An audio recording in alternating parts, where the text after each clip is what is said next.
My name is Christiana Langenberg. I am in the English department and the Women's and Gender Studies program here at Iowa State University. I'm also an immigrant and originally non-native speaker. My father is Dutch-Indonesian, my mother is Italian. So if I was going to pronounce my name correctly for all y'all Americans, it would be Christiana Langenberg. So I'm going to let each of our panelists introduce themselves, and we'll go ahead and get started right away since we're a little behind. Hi there, thanks for sticking around. I'm Katherine Richardson Bruna from the School of Education. I'm the professor in charge of the ISU For You Promise program, and I teach a course in the School of Education for graduate students and undergraduate students called Bilingualism, Bilingual Ed, and U.S. Mexican Youth. And Marta Lense, you took this course. Yay! Buenas tardes, Santos, Nuñez, Gaicia. I work in the College of Engineering here at Iowa State University, and I'm a student retention coordinator. I work primarily with international and multicultural engineering students. I am also one of the co-chairs for Colegas, which is our Hispanic Latinx Faculty Staff Association here at Iowa State University. Hi, I'm Sarah Rodriguez, and I am an associate professor, newly associate, at Texas A&M University Commerce. Yeah, I'm pretty excited. And I'm also a research faculty affiliate with the School of Education here at Iowa State. Hi everyone, my name is Monica Gordillo and I am part of the College of Business here at Iowa State. I am also the other co-chair of Colegas, so please think about joining us in all the really fun things that we are doing this semester, and thank you very much for staying here. Hello, my name is José Antonio Rosa, and I'm a professor in the College of Business, and I am also the faculty fellow in the Office of Diversity and Inclusion here at Iowa State. And I'm Luis Rico Gutierrez. I'm Dean of the College of Design and Professor of Architecture. So for you all that were here this morning, when you heard Lorenas and Elias Martinez represent the ISU For You Promise, I have the privilege of introducing you to the program that brought her head and her hands and her heart here. So we started with her story, but let's hear another story. We're on our journey to achieve our dreams. This powerful promise inspires me every day.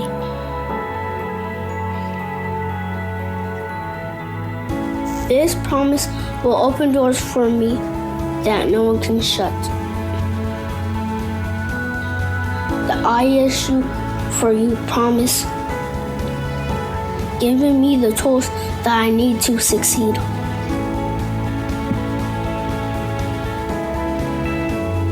Let's support each other with our dreams.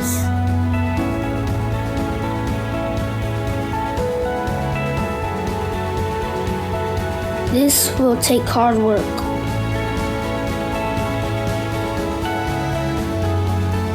These seeds will grow into something great. Let's put our dreams into action here at Key.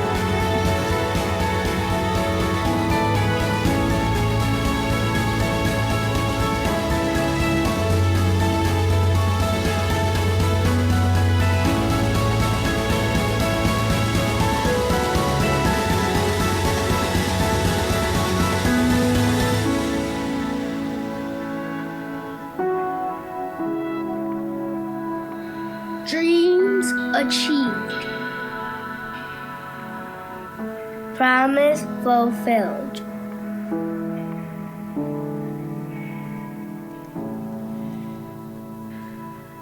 So I was so heartened this morning to hear the way we were sharing our personal experiences that we bring into our work. I don't often have a chance to do that, and I'd actually scripted some of my story, and I'm feeling like I can't do that now. But in the way that I wanted to. But for me, the leadership that I've had the opportunity of wielding with respect to the ISU For You Promise really reflects a lifetime of work related to U.S. Mexican youth in particular that brought me to Iowa, actually. And while it's not clear in the establishment of the program itself. For me, it was really clear how working in this program was going to allow me to respond to the needs of U.S. Mexican youth and families that had been at the heart of my research agenda. So I'm going to talk to you about what the ISU for You promise is, and I think for you to know that for me, it's a fulfillment of my own dreams in many ways. So the ISU for You promise, as I've written here, it's a long-term commitment to racially, ethnically diverse, and socioeconomically stressed students, families, schools, and communities in 2 neighborhoods in Des Moines. It's a partnership between Iowa State University and Des Moines Public Schools. It's a college access and affordability initiative, started at this university in 2012 with the first 5th grade class enrolled on the ground at King and Moulton Elementary Schools in the year 2013-2014. Students become eligible at those 2 elementary schools when they graduate 5th grade, and they receive 20% of a tuition award for every year of enrollment at those schools. So they've been at the school from K to 5, 1st grade to 5. That's 100% tuition award to Iowa State University. To stay eligible, they have to remain and they have to graduate from Des Moines Public Schools, and they earn admission through regular Iowa State policy. So there's no higher expectations for you, and there's no lower expectations for you. I'm having to read my own slides since it's hard for me to. So if you go to I'm supposed to be doing my own. I'm so bad. Okay, sorry everybody. So in this way, this is just an overview that we use to keep track. We've been enrolling, at this point, we've enrolled 6 cohorts of 5th graders. Lorena's part of an earlier pre-program cohort. It's a longer story. But we have 6 cohorts currently enrolled, and we will be enrolling more. So we have students coming from these schools and communities to Iowa State University.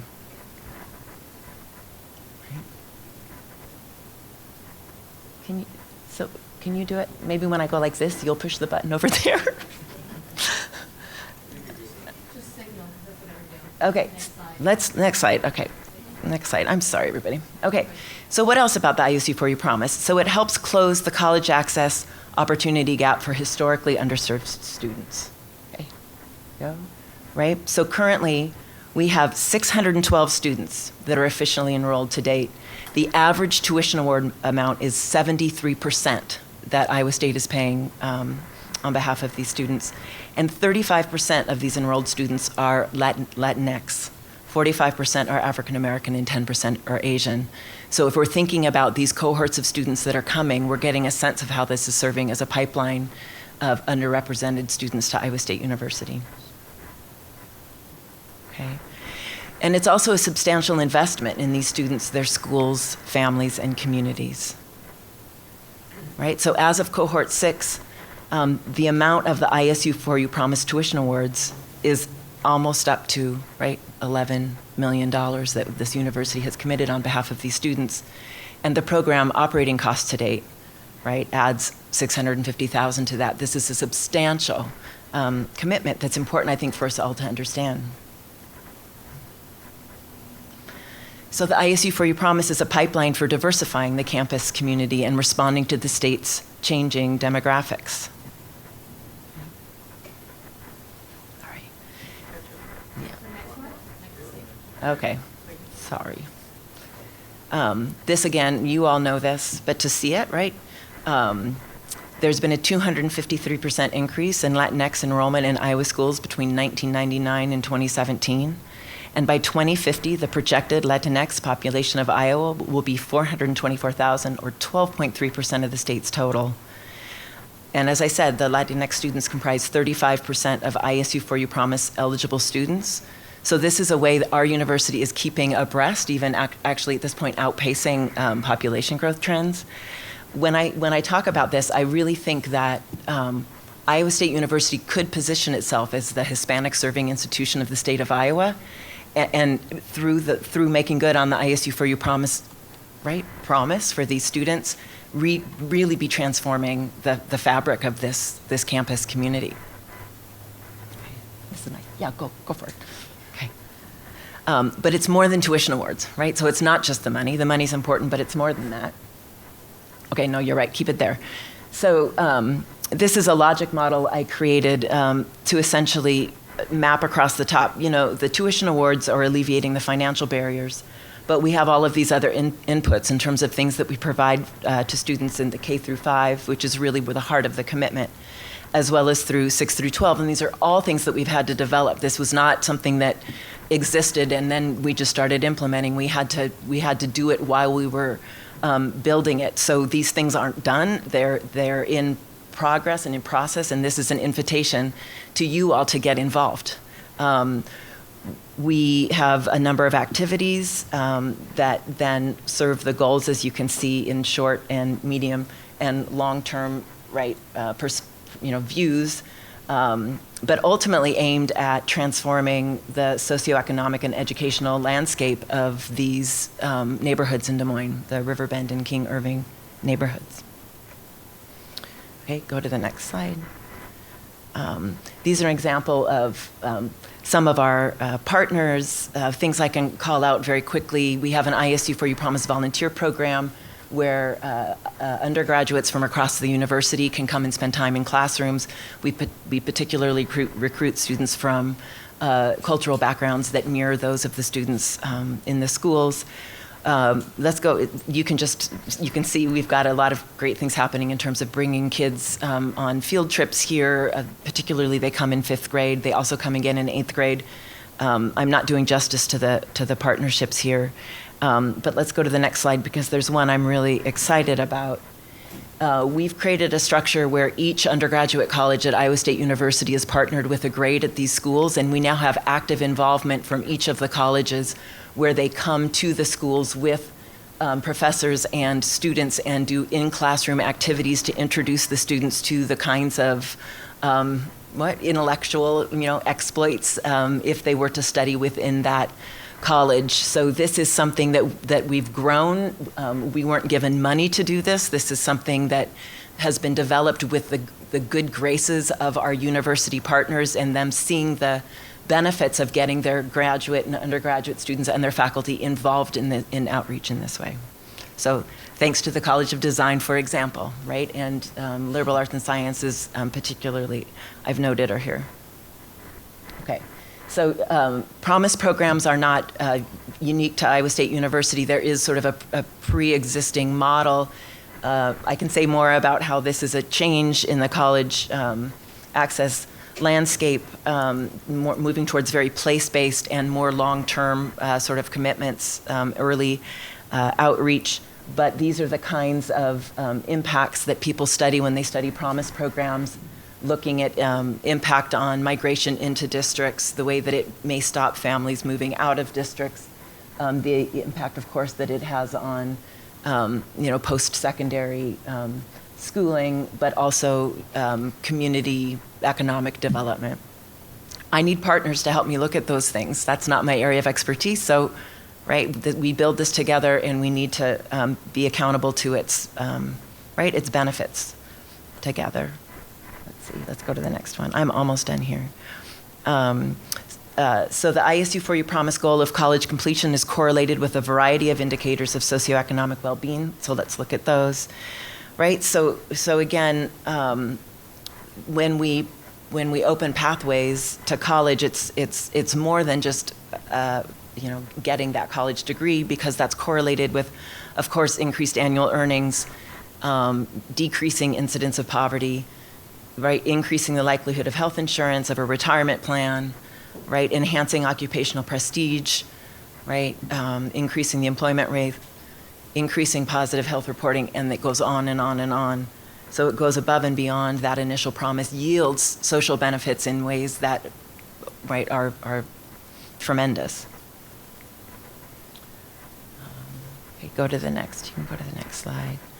And so, when I put the slide here, somebody mentioned the land grant mission earlier, of course, and we're all used to it. But when I'm getting you to think about the story of the ISU for You Promise as a story, connected to my life story and the work that I've been doing, This is a story that's ours to tell, that I think we're actually trying to all gather here today to tell and take responsibility. And we already are, we're in the work, that's why we're here.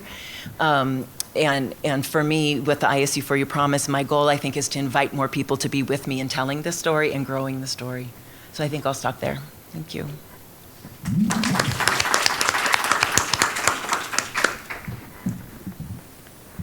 Okay, good afternoon, everyone. I will be reading from a piece called Iowa. Ay, Dios mío, qué frío. It was a cold day, and we were in the middle of a polar vortex. I was looking out the window eating my bowl of homemade fideo. For those of you who don't know, this is Mexican comfort food. It is a vermicelli soup that is served with frijoles, corn tortillas, lime wedges, and pickled jalapenos. This is our comfort food. This is what we eat when we're sick, whether we're sick with a cold or sick for home. And all of a sudden it hit me. Pero qué diablos estoy haciendo aquí? How did I get here? My ancestors worshiped the sun. And that moment has become a splinter in my brain where I'm asking myself questions about migration, culture, and can I really survive another day below freezing? My family immigrated to Texas from Monterrey, Nuevo León, Mexico. My father was recruited to work in a glass factory as a glass blower. His company was owned by Herman and Berta Rosenberg, who were themselves immigrants who fled the Nazi persecution. And after my father saved up enough money, he sent for my mother, who went on to work in kitchens of the local hospital, nursing home, and the public schools.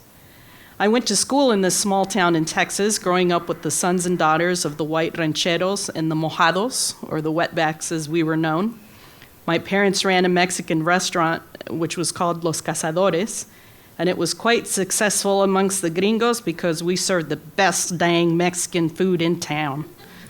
So while we took the gringos' money in the front and the back, we also served meals. We also provided water and soap for these mojados to wash up. Since our restaurant was located next to the railroad track, we had several mojados come visit us.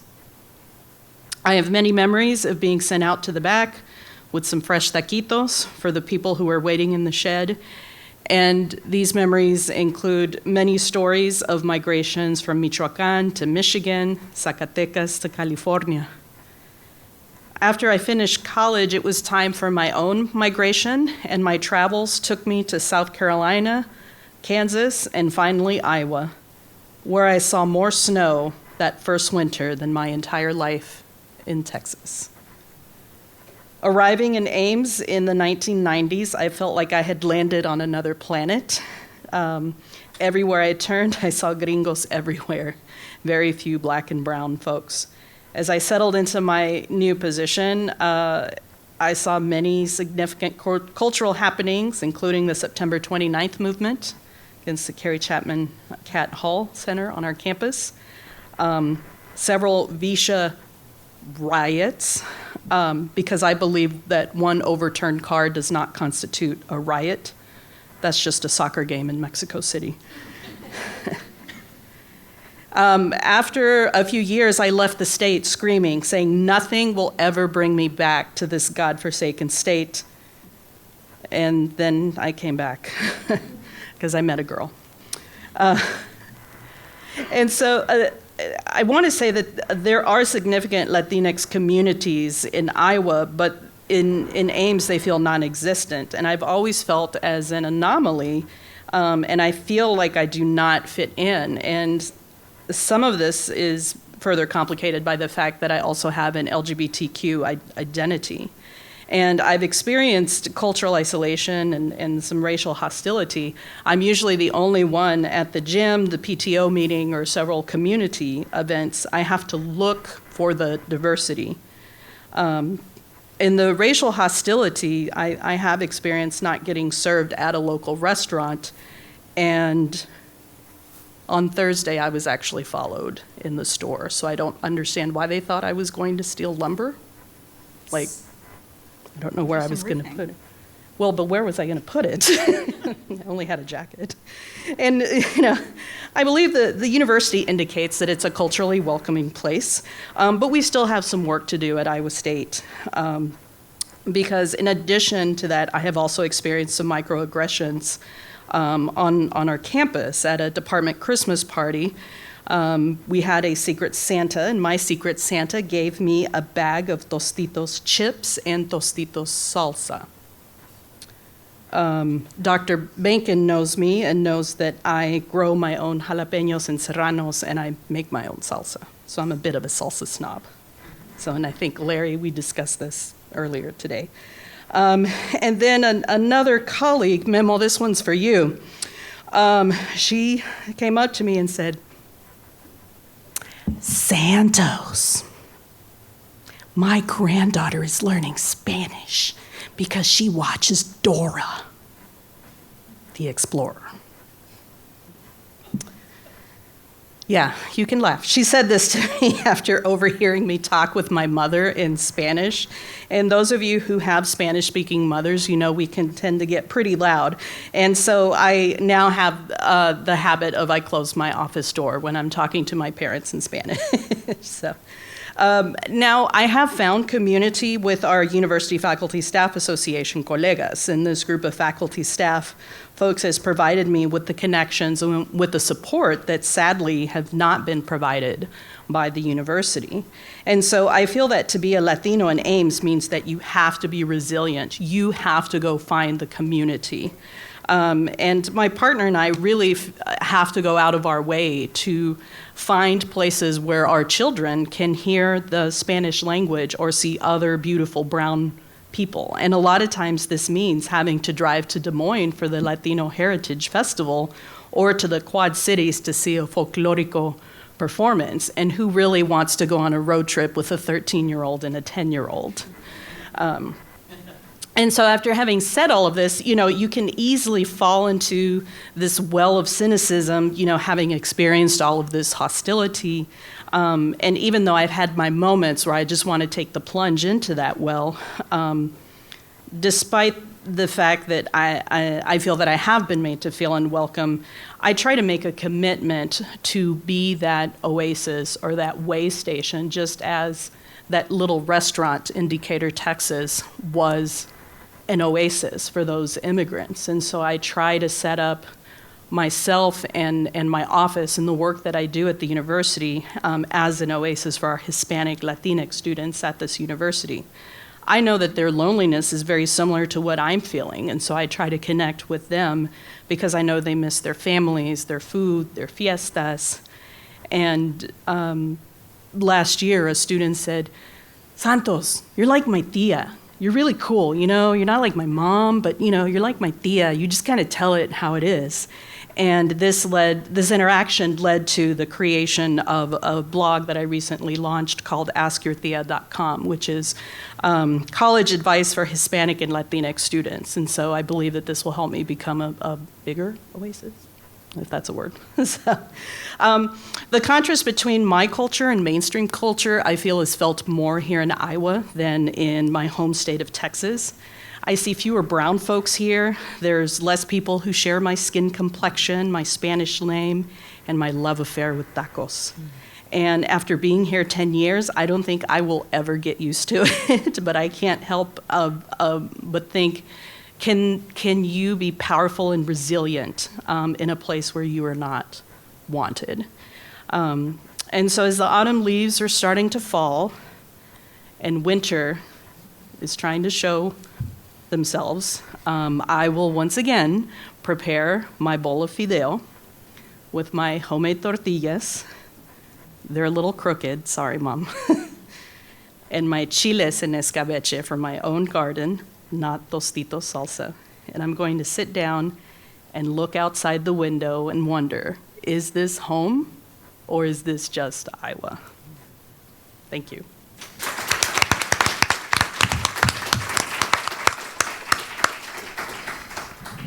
Okay, so I'm not just like playing on my phone. I promise it's my presentation, even though I'm a millennial and it might not be. So wow, that is so hard to follow. So I'm not gonna not going to even try. But I will say that I'm going to keep the Texas love going. The absolute Texas love going. My name is Sarah Rodriguez, and I am a native Texan and a born proud super Texan. Okay, good, we're up. And so why am I here? As you can see, I'm an associate professor at Texas A&M University Commerce, and also a research affiliate here at Iowa State. And to kind of put in reference kind of where I'm at, so I just finished 4 years here at Iowa State. So also with the cold, I decided to come up out of Texas. I took my first faculty job here at Iowa State and braved the winter, braved the cold to come here. And I will say that, in just sort of this theme of colegas, I will say that this experience on this campus, even though it was sometimes fraught with difficulty or isolation or loneliness, mi gente weren't necessarily around. I can look around the room and even on this panel and see some of the closest friends that I definitely had here and people that made me feel welcome in those spaces. And I just want to publicly say that to all of you because I think that that's something that we underestimate how important it is to see a friendly face, to reach out and say, hi, I'm glad you came, or let me take you, or let me invite you to this thing, because I wouldn't have been able to continue here and to do the work that I did and to continue to collaborate with Iowa State if that wasn't the case. So next slide. So a little bit about who I am, and I am quite possibly the cutest child, as you can see, that did exist, and I apparently was an academic even at age 2. So a little bit about where I am and how I got to this super cold place. So I was the pre-K to PhD. So I went straight from being 3 years old in pre-K to associate professor, and hopefully within the next 5 to 10 years, full professor. And so, it was a really crazy ride, and I can't imagine what just happened in the past 20 years. But everything sort of changed. I always knew I was going to go to college. My mom and my dad, they were like, we don't know how you're going to go to college. We don't know really what that means. But you're going to do it, and you're going to do it, and you're going to do it really well. And so I'm like, great, excellent. And I'm like, well, how are we going to pay for this? And they're like, we don't really have a good idea. And there was no promise. There's no promise in Texas and at all. And so, it was like, well, how do you get money? And so I don't want to say luckily enough, because it was not luck, it was sheer hard-ass work. I was a Gates Millennium Scholar through the Bill and Melinda Gates Foundation. And so through that scholarship, and if you have students out there in high school, they're doing another round of Gates scholarships. Millennium ended, but Gates is happening. Tell your students of color to please apply for this scholarship. And what it did was really propel me to be able to not only go to college, but to be the first to get a grad degree, the first faculty, the first to, fully own their own home before 30. It set up all of these things that programs like The Promise are trying to do. And the Gates Millennium Scholarship did that. You'll notice that I took a little windy journey, and so I went to Trinity Valley Community College, and I just want to put it out there, the fact that community colleges are the ones doing the real work, especially for our Latinos, Latinx students, and they were doing it for me. So whether that meant dual credit, whether that meant, giving my first job, the community college and community colleges across the U.S. are really the people doing the hard work. So I want to give back to them. I did my undergrad degree at Texas A&M University Commerce, so you'll notice, she's back. So the only reason that I would have left Iowa State, because I did actually really love it here, was Texas, and Texas is a sacred place for me, as it is for all Texans. And the draw and the love of coming back to my land and my place and my people was a little bit too great. And so I decided to go back because this is the institution that raised me, so I'm hoping to give back to them. I got my PhD at the University of Texas at Austin. Go Longhorns, absolutely, yeah. And, it was a really interesting place because it was the very first time that I had actually had a Latinx person as a faculty member. and I want to let that sit for just a second. It's Texas. And I had my first Latinx person in the classroom. And that's not uncommon for my peers, definitely not in North Texas. Maybe in the Rio Grande Valley, like they got it going on down there, but not in North Texas. And so going to University of Texas at Austin was amazing because I got involved with the Center for Mexican American Studies. I had a Latinx dissertation chair, and really that is the place that I really grew into my Latinidad, my Latinxness.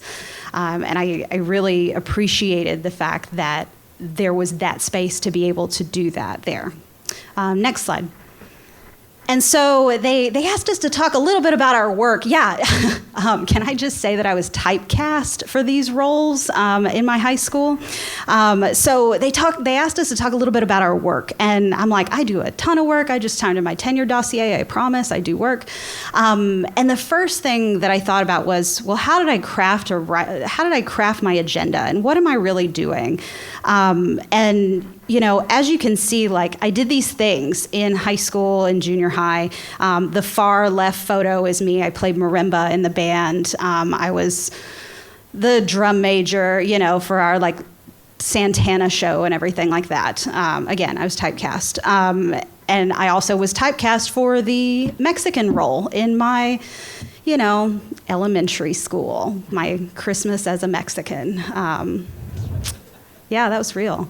I keep that in my office just to remind me of what's going on. And then I was also a high school aerospace scholar. And I tell you all those things not to rattle off a lot of very unimportant things in my childhood, but it did really shape the way that I decided to craft my research agenda. So I am an education scholar, and I was very interested, well, frankly pissed and very mad as an 18-year-old about the fact that I didn't get good, you know, college advising. I didn't get good like tracking towards high school. And so I was like, I got to do something about Latinx students.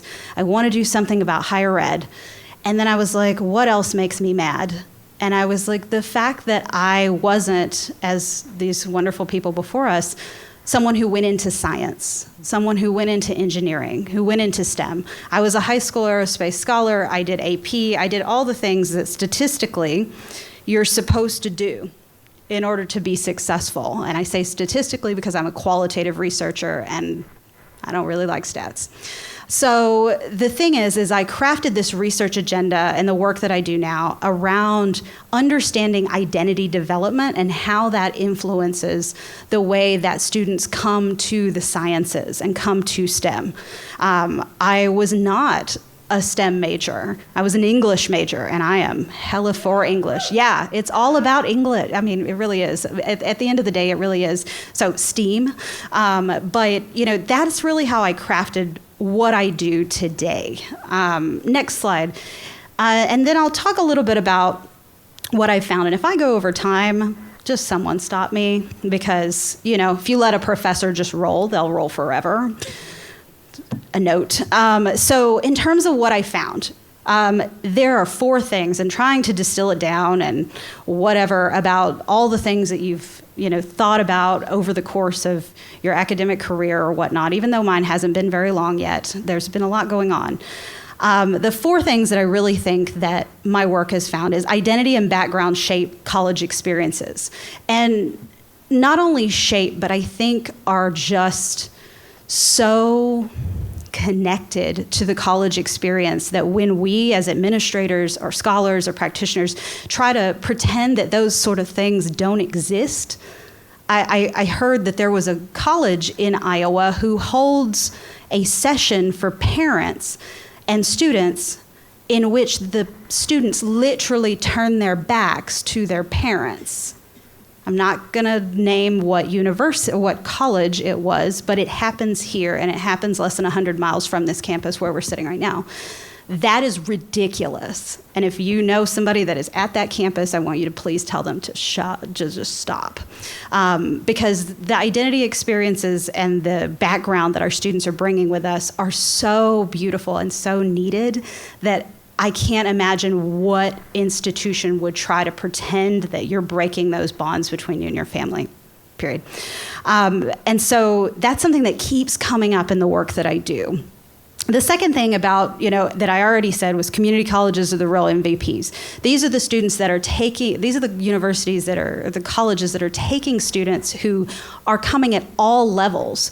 We're talking, students who need a lot of developmental education, all the way to students who are Jack Kent Cook scholars, who are Gates Millennium Scholars, who are doing really cool, undergraduate research and everything. Community colleges are meeting students where they're at, and that absolutely is a model for how we should be at every sector addressing our students. STEM identity is complicated. The work that I do is really centering on looking at particularly Latinas and computing in STEM fields. And when we start thinking about identity, I'll tell a little story about how complicated that can get real fast. And so I was interviewing someone and I asked them, as I ask everybody, how did you get interested in science? And I'm expecting the norm, I played with Legos, I like bugs, something like that. And what I get is I was raped as a child, and I decided to go into computing because I wanted to stick it to the man, and this is my way of doing it. And I had to take a moment as a researcher and to process that. And the thing is that we don't just come into connection with students who are normal all the time, or who have a boxed story that we can place on them, like I was thinking of. And we need to be prepared to understand that identity is really complicated, and how students come to where we're at is really complicated, and how they grow while they're here is also complicated. So that's something that I keep seeing. Also, the final thing on here, and I think it's been a theme throughout everything that we've seen today, is about the larger oppressive forces not to be ignored.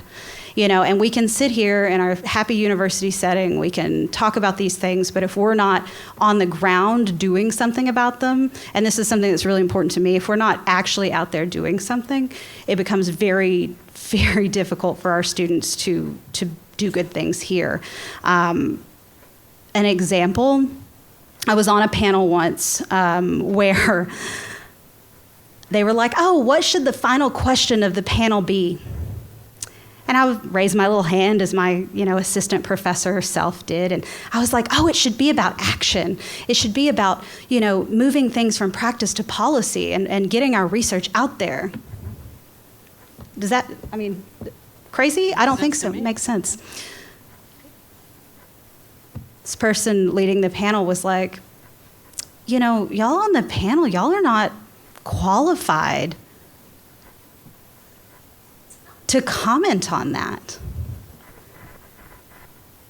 My colleague reaches his hand over and he's like, shh. And that's the moment that I was like, well, maybe we shouldn't be on the panel. Because if we don't have anything to say, then we shouldn't be here.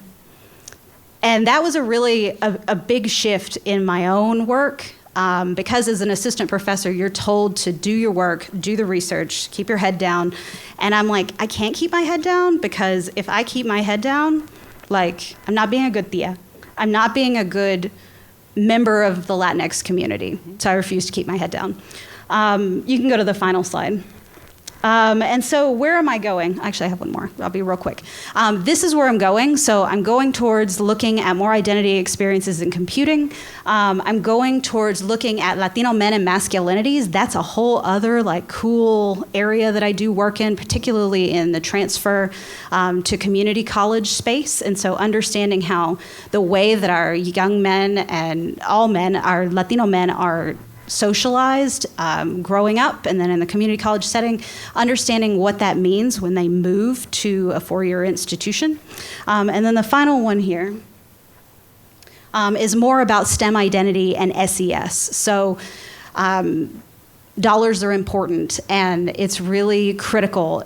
If you're going to continue in STEM fields, any field really, but particularly STEM, you can't be sitting there worrying all the time about where your scholarship's going to come from. Can I send money home?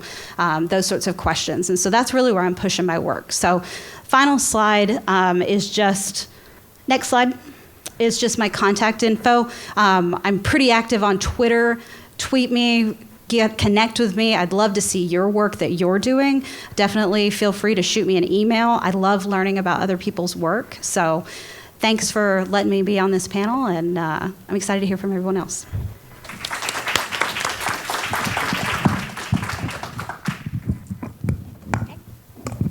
I have to go down, guys, because if I don't see my slides, and I'm not definitely a millennium, so I do not have my slides on my phone, so I will have to just go ahead and do the old-fashioned type of thing, right? Hopefully this will work for me. We will see, and we will try. Otherwise, I will be turning around and telling you to please click for me.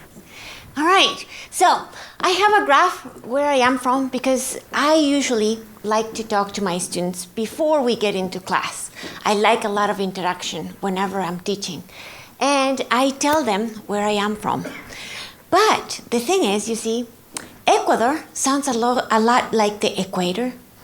And so a lot of my students will actually think twice, okay, is she from Africa? She doesn't look from Africa. But the equator and Ecuador, they sound so similar. And so I just pretend I do not know. It's going to get confusing. And I say it. No. You know, this is, I'm talking about South America. That's where I am from. And that is a tiny, small country right there. And so since it is hard to compare, right? Where is this lady coming from? I know that they are listening at me, and usually they can tell I have an accent. And so pretty easy, they notice I am not from here. And sometimes that gets them the idea that, things are going to get rough because they are not going to be able to understand me. That's the first reaction. And I totally get it. You know, if you are 18 and you see an old lady like me, then you probably start thinking, okay, how is this going to turn out? And she has to talk to me the whole time, right? Every time I have to come to class. So I give them a reference. Ecuador is similar to something that they know very well, Nevada. This state, it's very close in size. And so that is a way to start. And then I tell them a little bit about me. Because you see, when we don't know other people, we tend to judge that person really hard. Whereas if we start just making sure we sort of understand each other in a more equal basis, it sort of breaks down a little bit the ice, or at least that happens to me. So I tell them that my country is very small, but has a lot of interesting stuff in it. So I tell them, we have a jungle, It's very small, but we do have a jungle, and we can actually get to the Amazon River. A lot of my kids already know about the Amazon, right? So, thank you. And so you can tell I move a lot, but it is because I teach in a huge lecture hall. I have around at least 200 students, sometimes up to 290.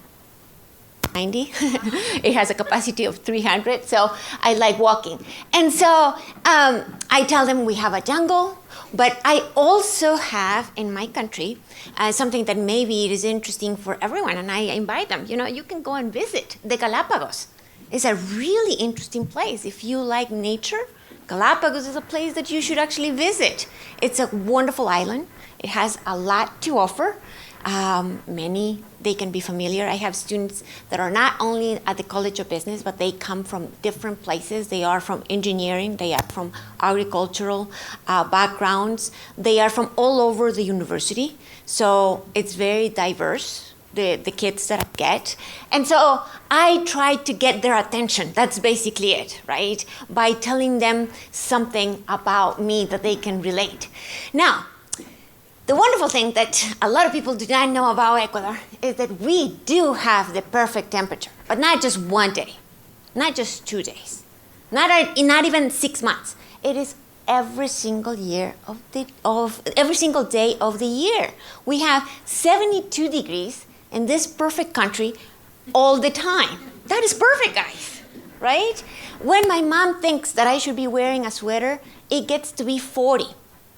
So my son thinks that that is time to wear shorts, right? So it's completely different. But we have wonderful mountains, and that's why even though it is on the equator, we actually have that type of temperature. And we are a mix. We have lots of different people in my country. We have a mix of races there. We have Indians, we have people of color, which are definitely the minority, and we have people that they are called white, but they are not really white. They are mestizos, like me, right? And that is my family. And I wanted to show you a picture of my family like I do to my students, because families have a very different definition when we talk about Latin American people or people from, Latin background. It is not your mom, your dad, and your kids. No, it is your siblings, your nephews, and all your extended family, your grandparents, right? And I have been very blessed because I have been able to give that to my kids. I'm very happy that we were with my kids. My son just turned 19 yesterday, actually. No, on Thursday. And we went to visit them. And we were talking about what are the special holidays for them. And my daughter said, well, for me, the best one is Christmas. And I turned around and I said, it's Christmas? Well, maybe Christmas and New Year's. And I said, why? Because we are in Ecuador, Mom. That was her answer. And I said, ooh, that is my answer.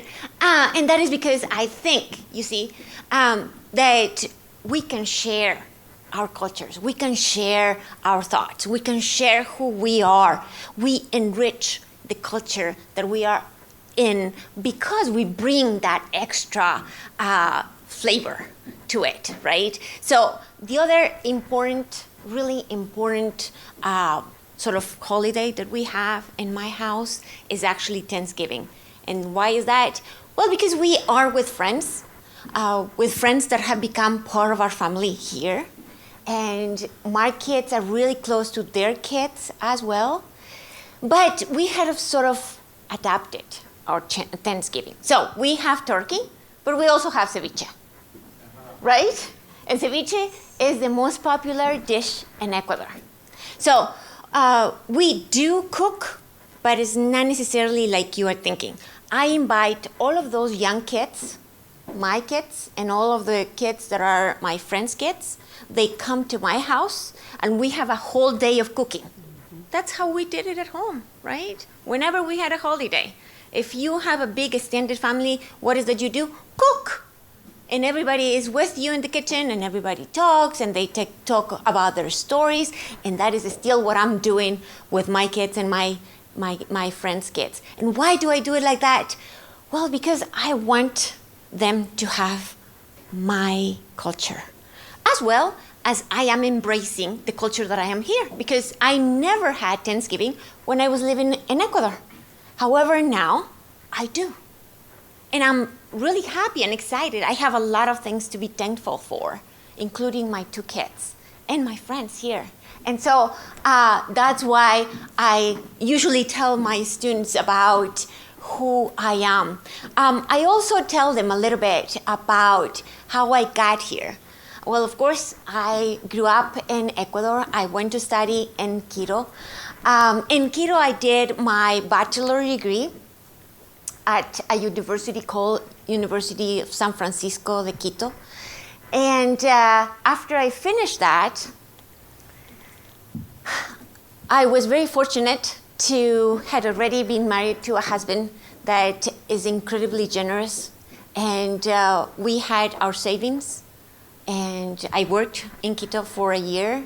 We had all our savings, and then I wanted to do a dream. I wanted to study in Europe, and we invested all the money that we had in me, just in me, so that I will go and do my dream. And I tell that story because I think that is empowering women. You don't have to give up what you want to do, no matter where you are.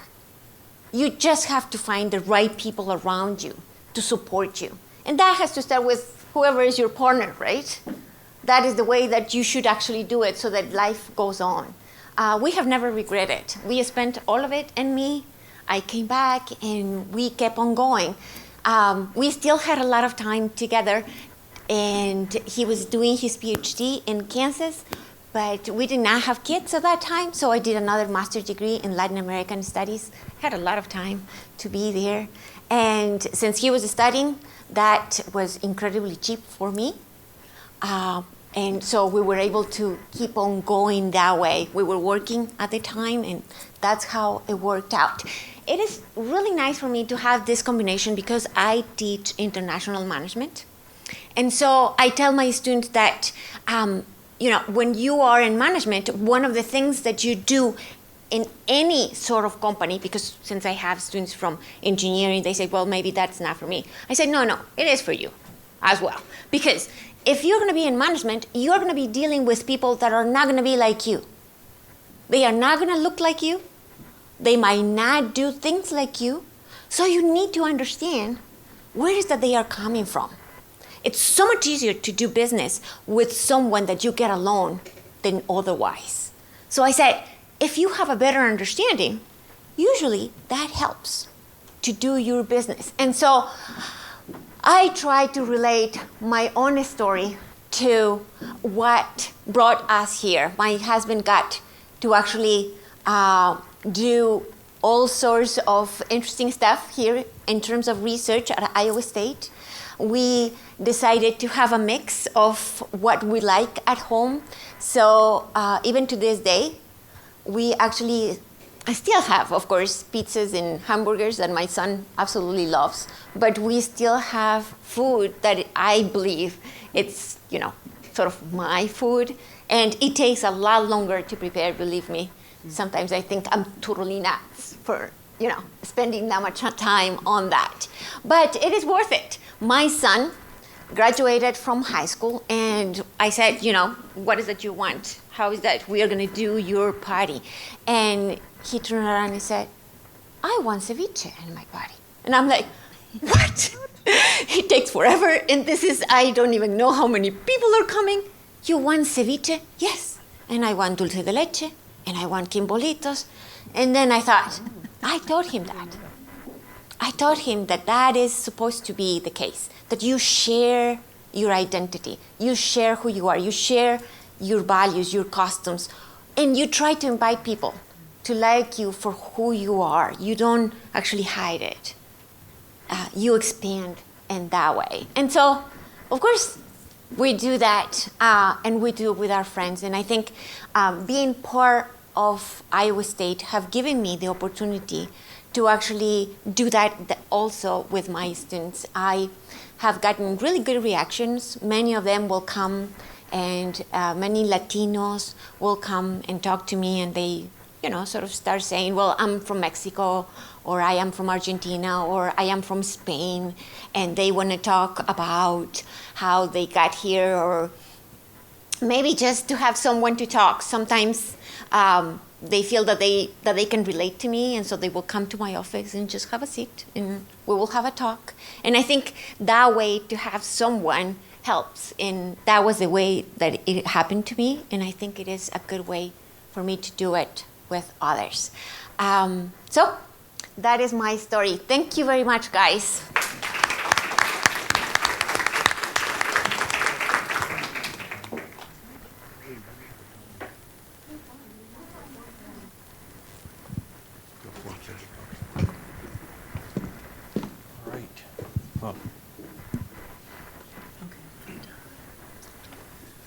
Okay, thank you for being here. Preparing for this talk was very difficult for me. And I'll tell you a little bit about it. First of all, I'm 64 years old, and the world that I grew up in doesn't exist anymore. A lot of things have happened since my formative years. Some of it good, some of it not good. You saw some of it today, talked about in the media, the ongoing portrayal of Latinos and certain things. Second thing, the island that I grew up in really hardly doesn't exist anymore. And I'm going to tell you a little bit about my background. I'm going to tell you about my background just to just to illustrate a point of my experience, okay? We were asked to talk about how our identity influences us and interacts with Iowa State. Frankly, my identity was already formed when I got here. I am who I am. Sorry, old people don't change very easily, you know. And this is being my 5th institution. I have already endured just about every single type of slight, discrimination, microaggression, macroaggression, you name it, I've lived it. So Iowa State abuses me, really, I mean, big deal. Hi, guys. Yeah, so you have another Latino in your midst and you're having a hard time with it. That's too bad. Okay. But I am going to share something with you. Okay, the first thing I want to share with you is race was never, ever part of my identity growing up. The notion of race, okay?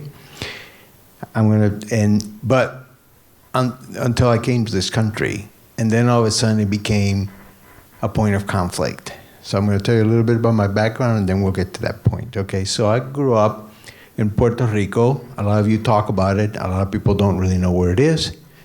It's a little tiny island, 35 miles north to south, 100 miles east to west at its largest size.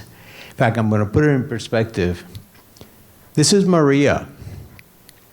As it was moving across the Atlantic on its way to Florida, and somebody had the courage to outline Puerto Rico underneath the eye. Do you understand now why maybe it made such a mess of that little island? It was easily 20 times larger. Now, on that little island lived 3 million people. 3 million people. If Puerto Rico became a state, it would have more representatives in Congress than 20 of the states. I'll tell you something else. Okay?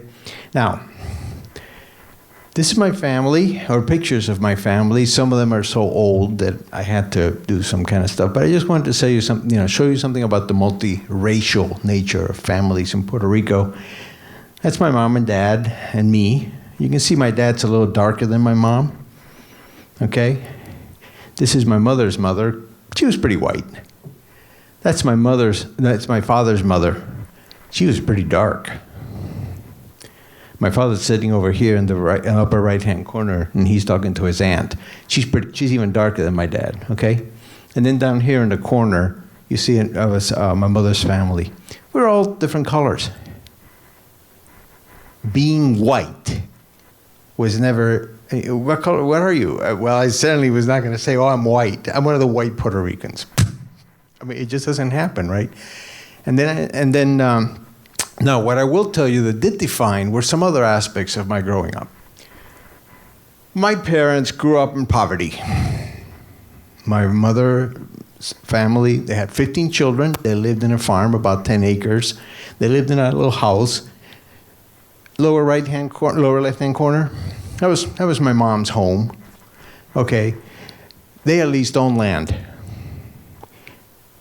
My father's family didn't even own the land. They were tenant farmers. Okay, so there was a lot of poverty. Now, the Second World War changed everything for my family. My father got drafted. He hadn't finished high school because his father had to take him out to go work the sugarcane fields. That's the lower right-hand corner over here. And my dad got sent to fight the war, came back, and got a GI Bill. And he got to go to college. So when he got that award, he finished up high school as quickly as he could, and he entered into the university. And the University of Puerto Rico was pretty cheap, so the GI Bill wasn't terribly expensive for the United States government. And he studied the only thing he could study where he could go to classes on Saturday, and that was pharmacy. So he became a pharmacist. Now, pharmacy today is a hoity-toity profession. Back then, it was just permission to own a store and dispense drugs. But I still, my dad used to mix a lot of the things that he did, that he sold, and we sold herbs right alongside penicillin. because that's the nature of So that's a picture of where my dad had his store, which is kind of on the right-hand side. It was sort of a slummy area of San Juan, but hey, it paid the bills. And up there, you see a picture of the store, the way it looked, right? And it was in a little rundown building, but that was our store, and that was our lifeline. It was enough for me to go to Wesleyan Academy.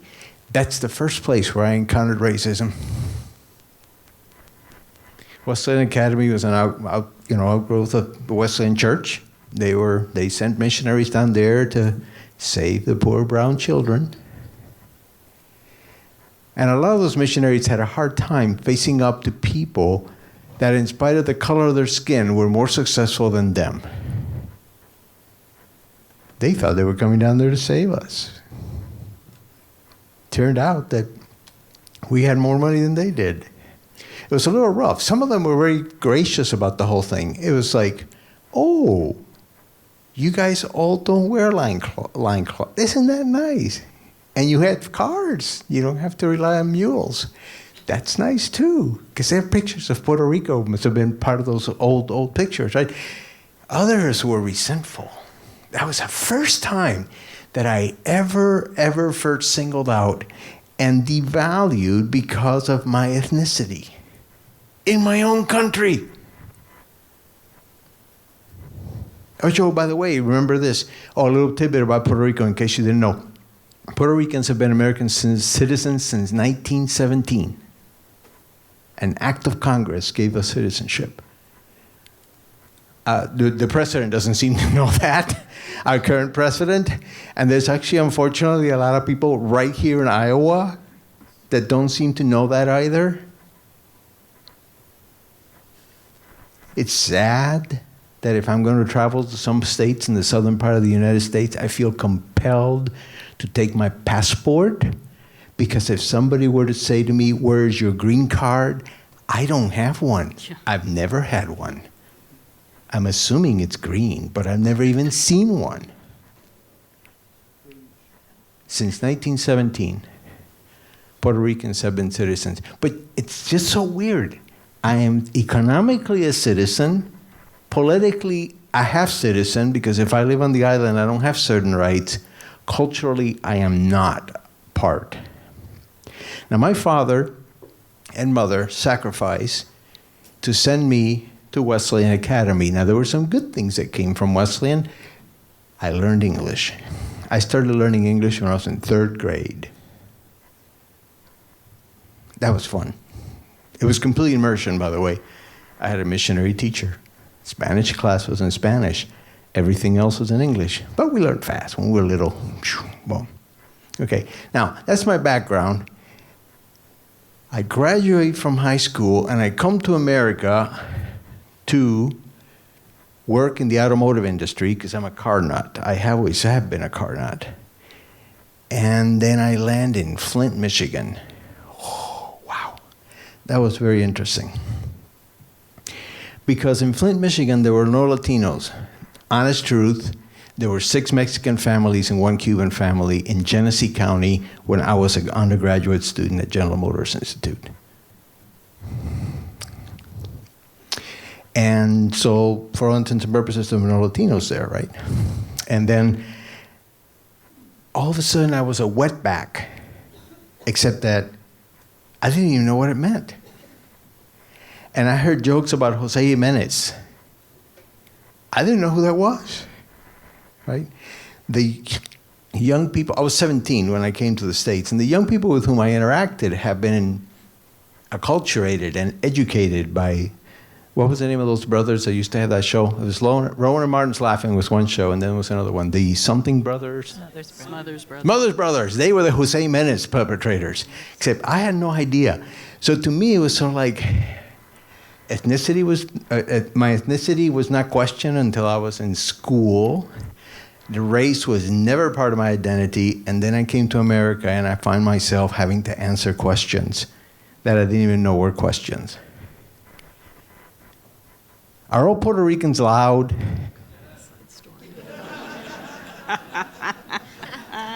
My mother never was. I mean, I don't know. Are all Puerto Ricans brown skinned, crime skinned? Well, obviously not, except that, again, I'm answering. These are questions that I was asked. You're Puerto Rican? You can't be Puerto Rican. You're not brown. You don't have curly hair. Do all Puerto Ricans wear pointed shoes? That was a favorite coming out of the 50s, right? Are all Puerto Ricans good dancers? Maybe. Some better than others. Okay? You know, I actually had to, this is sad but true, I actually had to learn to dance Puerto Rican after I came to this country just so the other Puerto Ricans would accept me. Didn't come from a dancing family, sorry. But I learned how to move my hips and, how to do, but really, I mean, it's kind of sad that you have to answer these questions. Are all Puerto Ricans family-centric? I mean, Monica just gave us a wonderful story about how family-centric she is and her whole family. Not every Puerto Rican grows up in fact, the incidence of broken families in Puerto Rico is pretty high. It was when I was a child, it's even worse today. I want to call it multiculturalism. It's not multiculturalism, it's crisis culturalism. Puerto Ricans don't know who they are. What are we? Who are we? What's our status? Where do we belong? Those were questions back then, they're questions even today. Are all Puerto Ricans Catholics? Turns out, no. I went to Wesleyan Academy, go figure. And in fact, I wasn't a Wesleyan. We just went there. Are all Puerto Ricans criminals? Are all Puerto Ricans lazy? The last two are very interesting, and I'm going to tell you a story about one of them. Are all Puerto Ricans biased against Dominicanos?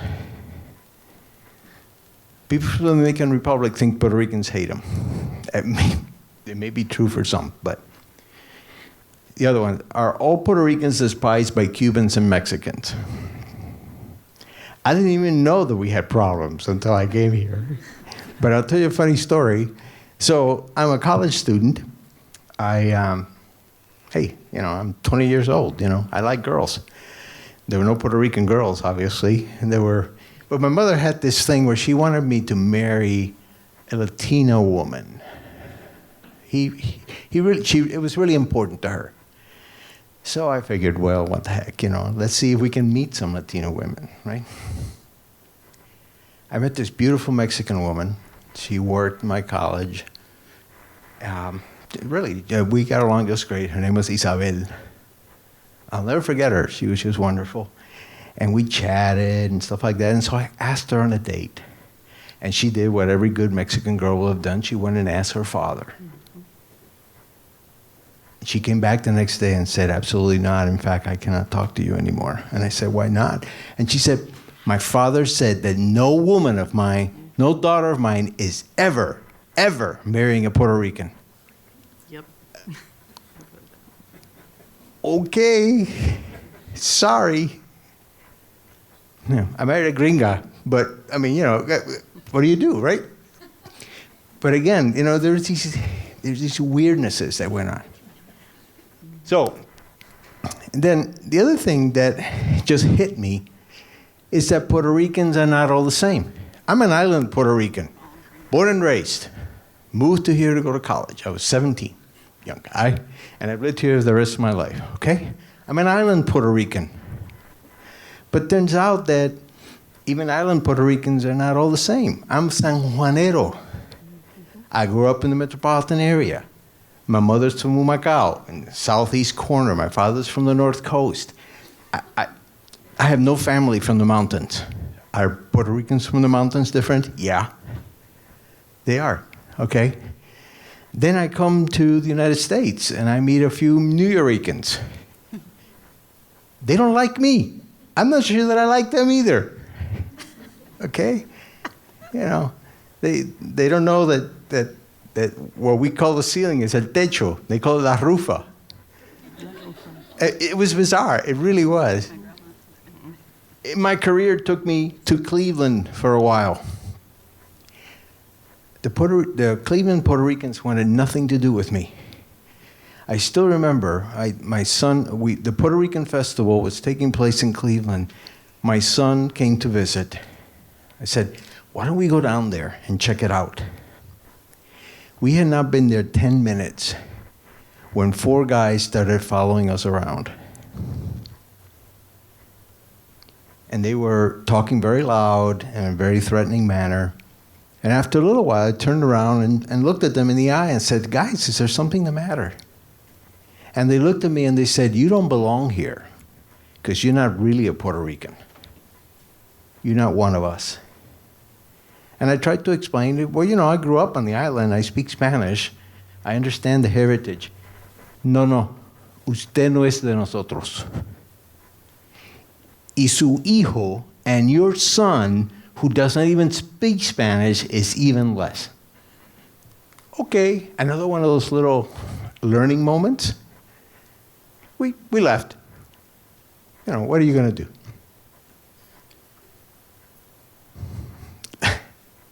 That same son, about 20 years later, is living in Hawaii, and he ran into the Hawaiian Puerto Ricans.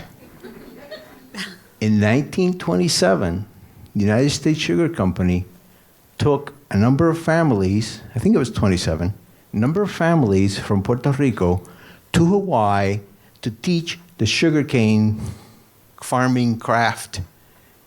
Some of them were Rosas. They're still there. About 5 years ago, I met a priest. He was one of those. It was the funniest thing to sit there and look at this man. We're meeting in Cheyenne, Wyoming, and we start talking, and he says to me, Rosa, I know that name from Hawaii. And we did a little comparing, and wow. That was an embracing moment, not a, you know.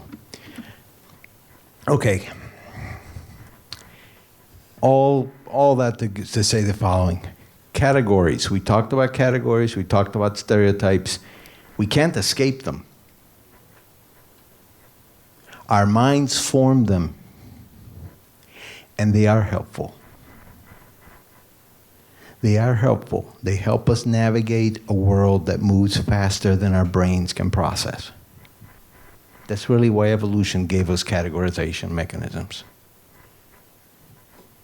The world moves fast. Survival depends on being able to very quickly classify whatever it is as threat or non-threat, food or non-food, and to take action. 100,000 years ago in the savannah, there wasn't a heck of a lot of time to think about it, and you didn't get much advanced data.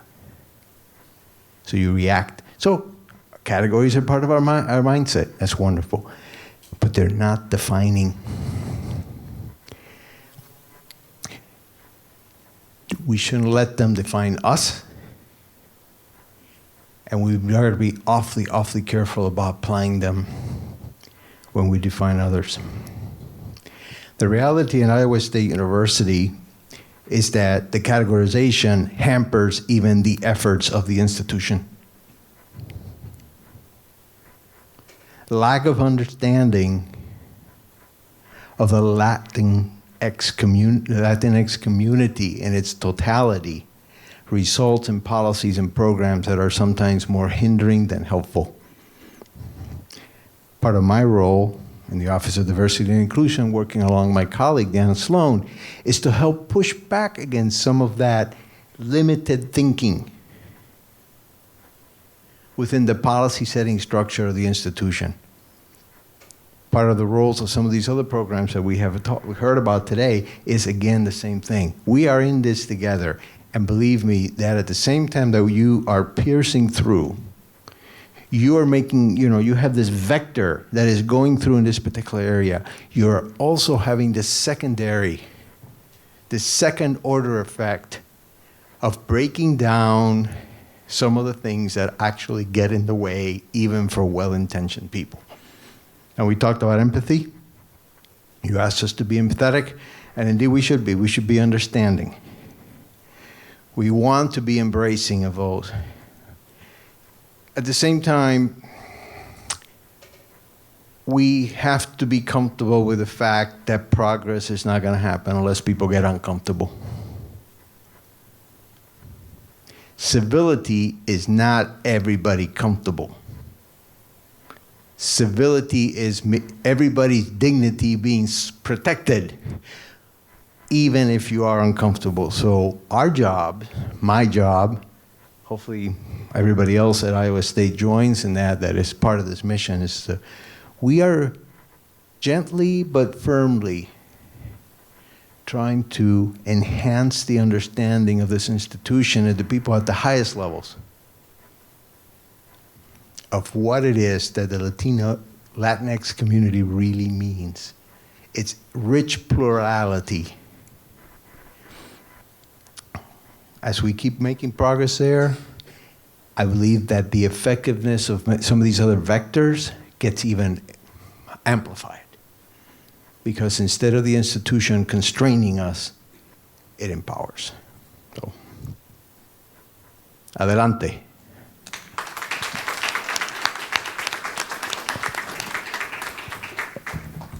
I'm going to use the podium.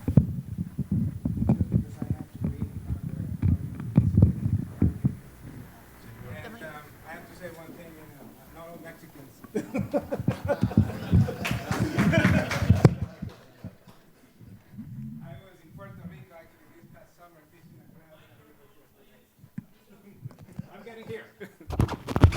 Will this do? Okay, great. So, Érase que se era, that's how all the kids' stories started when I was a little boy. I'm going to see if this actually works. Yes, so what I'm going to do is to talk a little bit about my journey, like everybody else has done it. So not academic, In fact, not even about that as an administrator. So let me just take out the coat and just put it to one side, because that's not what we're going to be talking today about. So first thing that I want to say, I'm going to make it really personal, and I have to say this, I am this. Soy el hijo de la Malinche.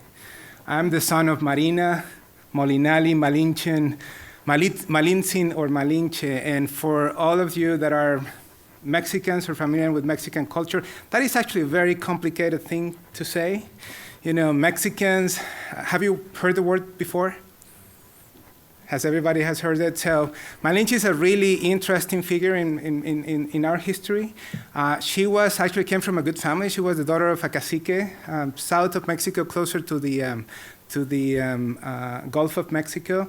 But actually, there was a conflict, and she was on the loser side, and she actually was sold as a sex slave, to groups of Mayans to the south of Mexico. That's when she learned Mayan.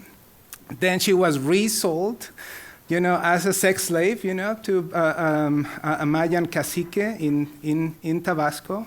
And by the time Cortés gets to Mexico, she's just 20, but she was offered again as a sex slave with another 19. There were a total of 20, to Cortés.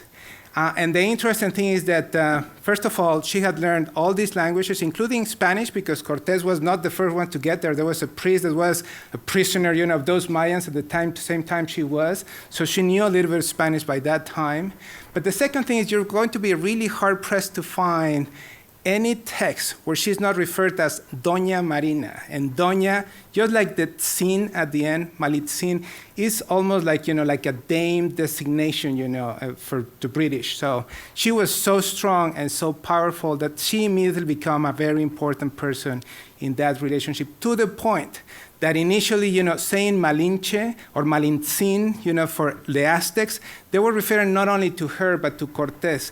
The two of them were a single person because she will always speak for her. So that's actually an interesting relationship because, actually they had a son together, Martin, but actually Cortés actually gift her twice, actually, to a couple of his generals. But at the same time, he built a really big house for her and actually, was as family.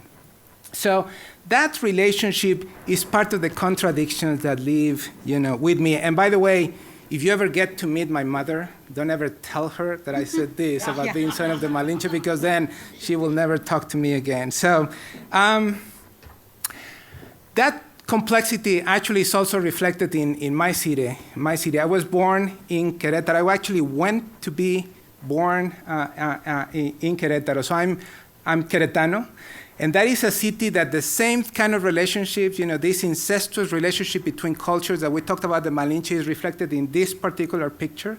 That square and that architecture that we think is a Spanish colonial architecture is actually the result of the intersection of the histories of Spain having the Muslim empires, being there for around 7 centuries, owning most of the peninsula. So there is most of this architecture actually is Northern Africa, and there is a blend with, obviously, the Roman Empire that collided in that peninsula, for a really long time. And actually, behind those arches, the architecture of the city beyond that, there's a lot of influence from the local people in the place. In fact, in Querétaro, it's an interesting place because many cities were from the beginning segregated. Querétaro was a border town to the north that, frankly, at the beginning, we were talking about, border towns. Well, the same thing that you said about border towns in the States right now applied to that. No Spaniard wanted to live in Querétaro, so he just gave it back to the local caciques and the natives in the area, and suddenly they discovered gold north of the town, and suddenly it becomes the most important town in the whole Spanish Empire. But they already had gifted the houses and the land and everything, so it's a very interesting, take on that, mestizaje in a way. And because I really love what happens in these spaces is that I actually decided I wanted to do the rest of my life. People getting together, looking at each other. On Sundays, there's always a band, and people is dancing there. My father met my mother because the tradition, this is a long time ago, it doesn't happen anymore, but there was a time when men will walk in one direction, and women will actually walk in the other direction, and maybe, after a month, they will, smile to each other, and maybe after a year, they will speak to each other, and suddenly they're dating and doing something. So, and actually, in my case, I do have to say, I am literally, part of these conversations that we're having. My grandfather on my mother's side, was from Spain. He was a migrant. At 17, had no money.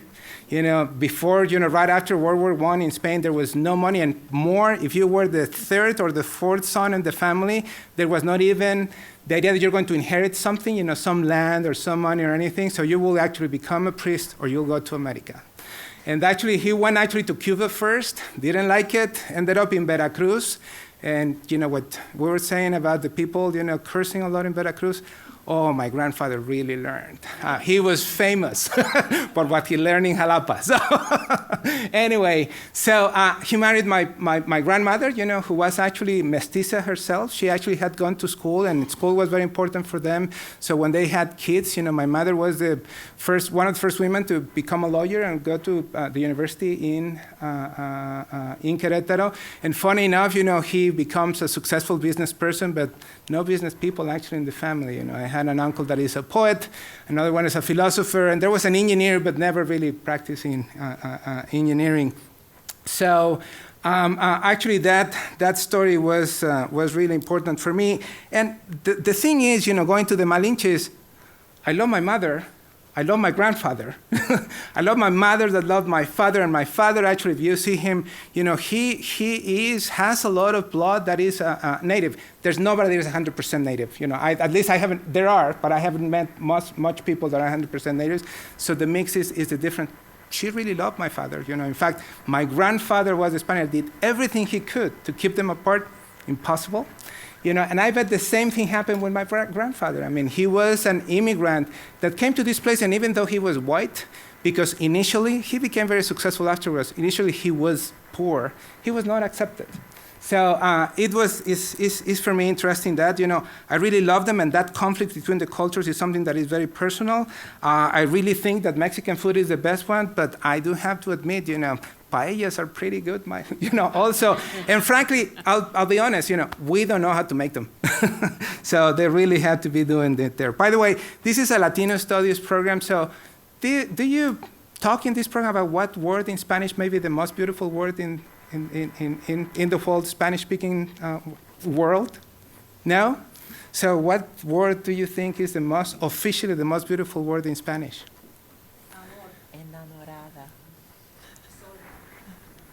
So there was, in 2011, there was a big question about this. And this is what Gael Garcia. Bueno, hay una palabra que me encanta que se llama Querétaro, que es una ciudad en México, pero siento que no existe palabra más bella en el español que Querétaro. Además escrita es preciosa, ¿no? Es larga y y tiene esta mezcla de la Q, la U, la E, ¿no? La U que es silenciosa, pero que es necesario ese espacio, ¿no? Si no querer, no sería querer. So, I'm going to translate the last thing that he said, but he says Querétaro, and then he talks about, he likes it because of the length. There's a translation that he made, it's not in the video, because that he really likes the Q, the U, and the E together, working together. The U in this case will not sound for the people who do not know Spanish, but his English is so powerful, and without that, we will not be able to say I love you. It's something like that I'm trying to translate. Obviously, at the time, Motorcycle Dialogue, somebody was talking about the movie was out, 2011. He put this in the internet of, I think, 75% of the votes. And this was actually coming from Spain. The Royal Academy of the Spanish language actually called for the questionnaire. 75% of the votes went for a word that is not Spanish at all. That is Querétaro. So officially, and I'm a chauvinist, I'll admit it, Querétaro, not chauvinist, I really love my town, so Querétaro is the most beautiful word in the Spanish language, so, and deal with that. I'm an architect, and the reason I'm an architect is it's because of the relationship between this picture and the previous one.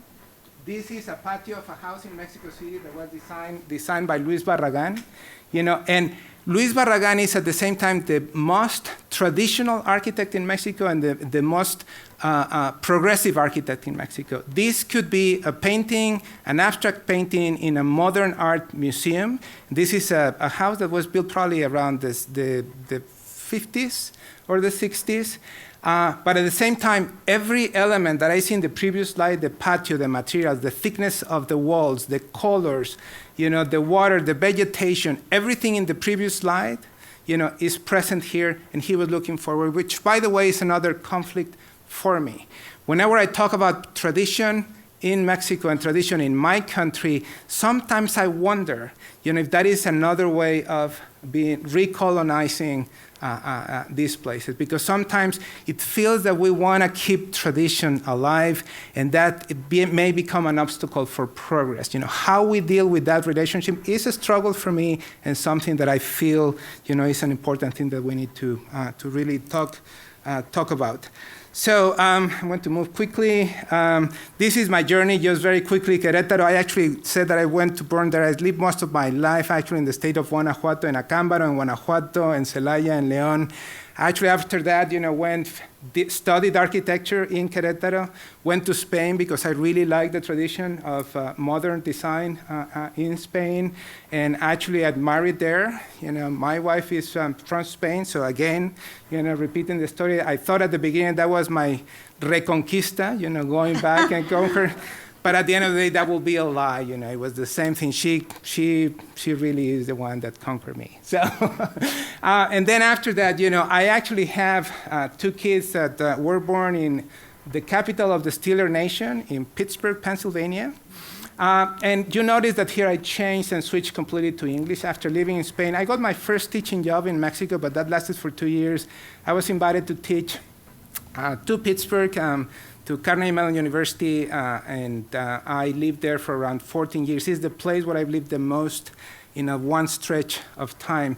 And the one thing that I learned there is I really learned to be an urban designer. I went to school, I learned in the books what urban design was before. I really became one over there. And that is because if you see right behind all the towers, there is a hill with some sprinkle houses there. This is the Hill District that was by design, in urban renewal became a segregated African-American community. I did a lot of work with them and my students. And actually, we work with the community to decide or to help them decide what their future should be. So that's why another conflict that I have, and this is more relevant, I think that we do, there's something they call being the servant leader, and something that is held in very high regard. And one of the things that I learned working with this community is doing things for people, even if you do it for free, you're doing things to them. It's another way of colonizing because you're bringing your ideas on how things are supposed to be done. I would prefer to be called like the better partner leader. I like to do things with people, and at the end of the day, what I learn and my students should learn when we talk about design and architecture is the experts in the problems are the users, are the people that live in these communities, and our expertise in facilitating a conversation that leads to a solution. And that's what has defined my work in urban design, in academia, and actually I hope that's what is informing my work as an administrator right now. Interestingly enough, and again, we're getting close to the time. I once met Octavio Paz.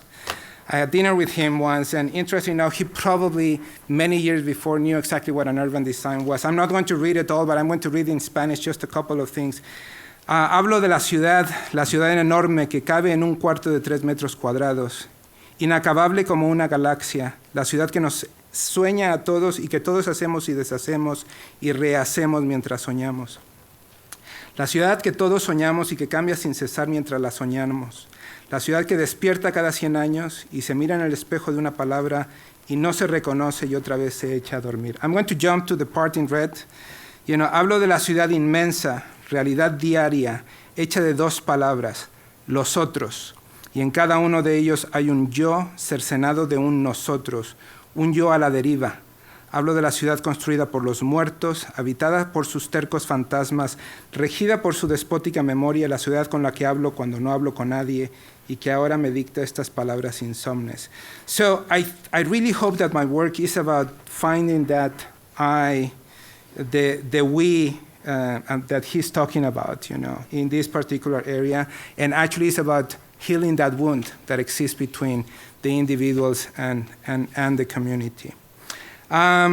Very quickly, a couple of other things. The reason I came here is because I think I found here an Aleph. Have you heard the word before? Yeah. What does it mean for you? It's Borges, and that's what I'm going to go to, but Aleph origin is A, yeah, the first letter of the alphabet, the Hebrew alphabet. I'm going to give you an assignment. I don't teach a class, so I like to give assignments. Just Google Aleph Borges MIT, and you're going to be able to download for free this jewel.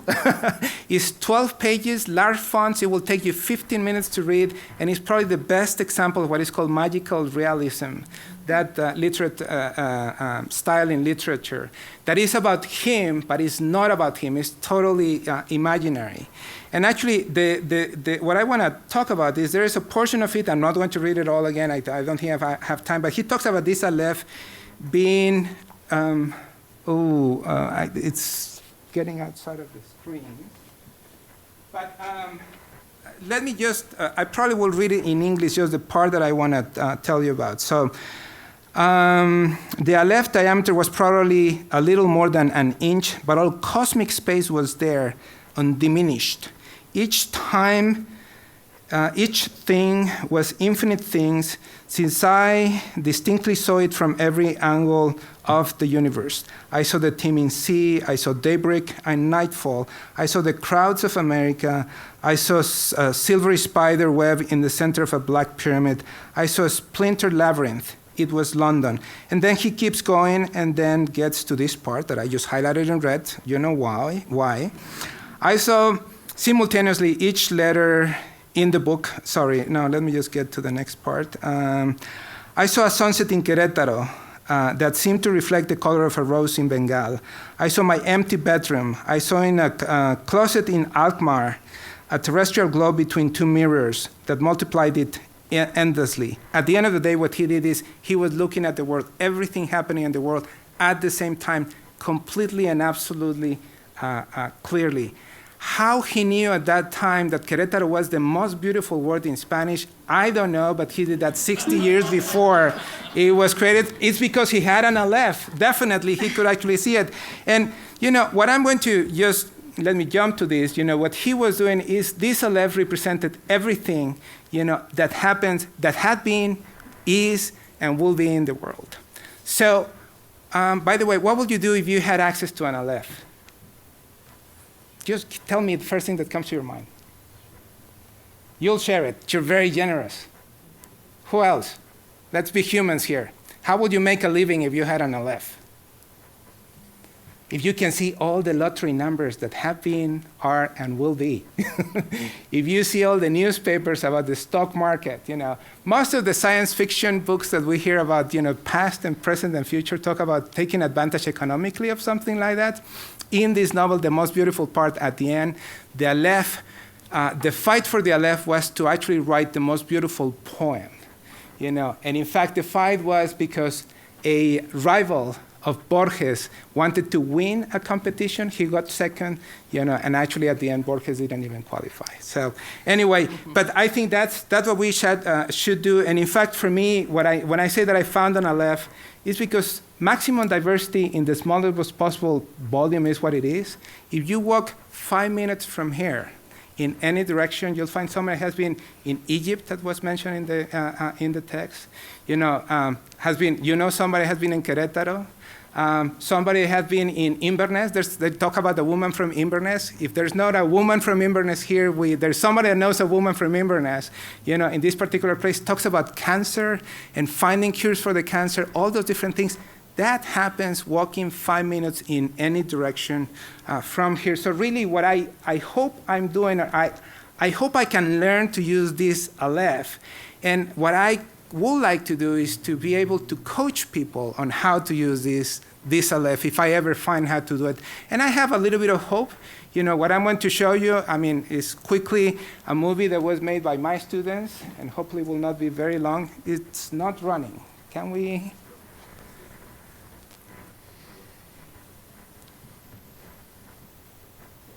It's thinking. Okay. And if it's... I need to get at least the first 30 seconds in place, so... Now just don't touch it. Okay. It probably will come in a second. I'll just get to the gist of it. These students actually built in the whole of the College of Design a structure that was made with wood. Oh, okay. So let's just wait 30 seconds.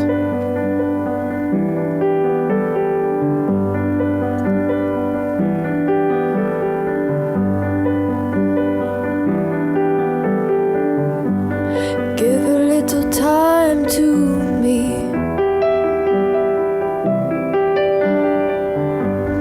Give a little trust and you'd see.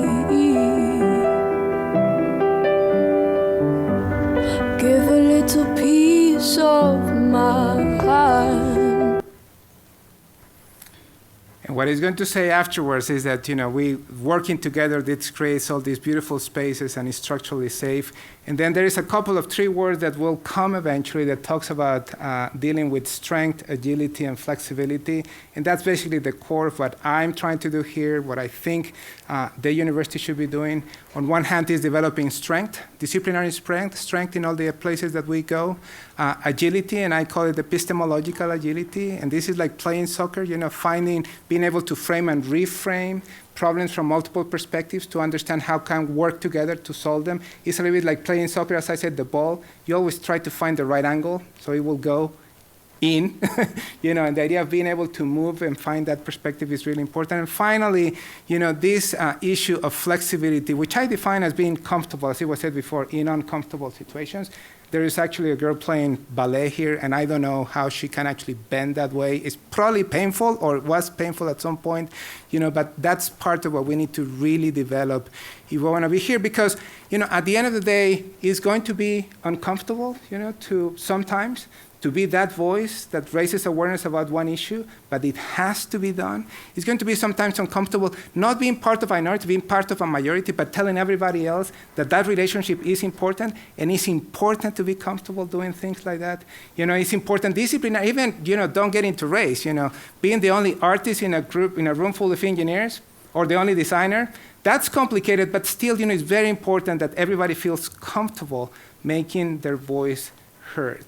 And sometimes, that's going to be complicated. And just to finish my number of quotes and being diverse, I'm going to use a reference that is not a male. I use two males. Actually, it's not a Latino writer, but it's actually an African-American woman, Toni Robinson. She passed away last month. She was a Nobel Prize winner, and I think in an interview right after the election, she said this, and that for me captures all the things that we need to do right now.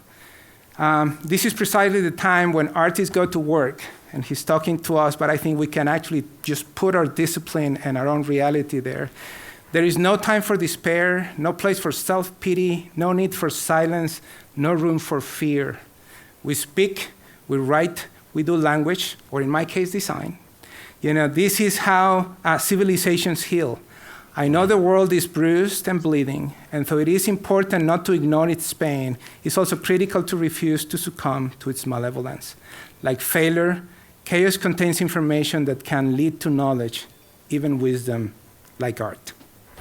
Well, that's my journey. Thank you very much.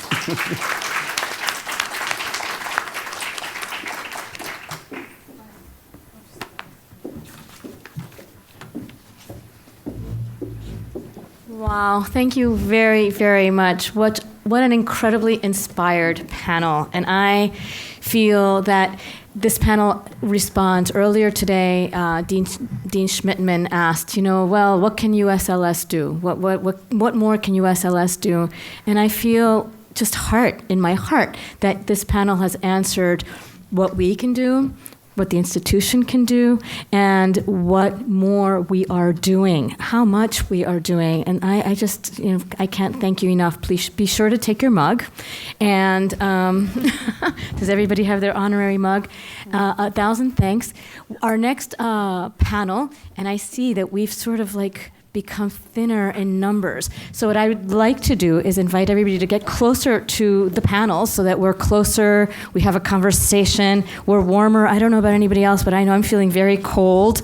So maybe while you're talking, we can get somebody to get the heat on or the air conditioner off. And also, I should let you know, anybody that's got their iPhone on for the next 3-5 minutes, we have a tapa celebration, and I was hoping that we would celebrate as of our panel. So if you have friends, if you have family, if you have husbands, if you have children, type really quickly. I'll give you 3 minutes. Come to the Memorial Union and be part of this panel. We've got 2 more panels that I think are important, and lots of food. So I'll give you 3 minutes. Can everybody type in and invite 10 people? I know if you're from out of town, you can't do that, but poor Silvia's looking around saying, I can't invite 10 people, but everybody else, get on your phones, invite 10 people. Thank you.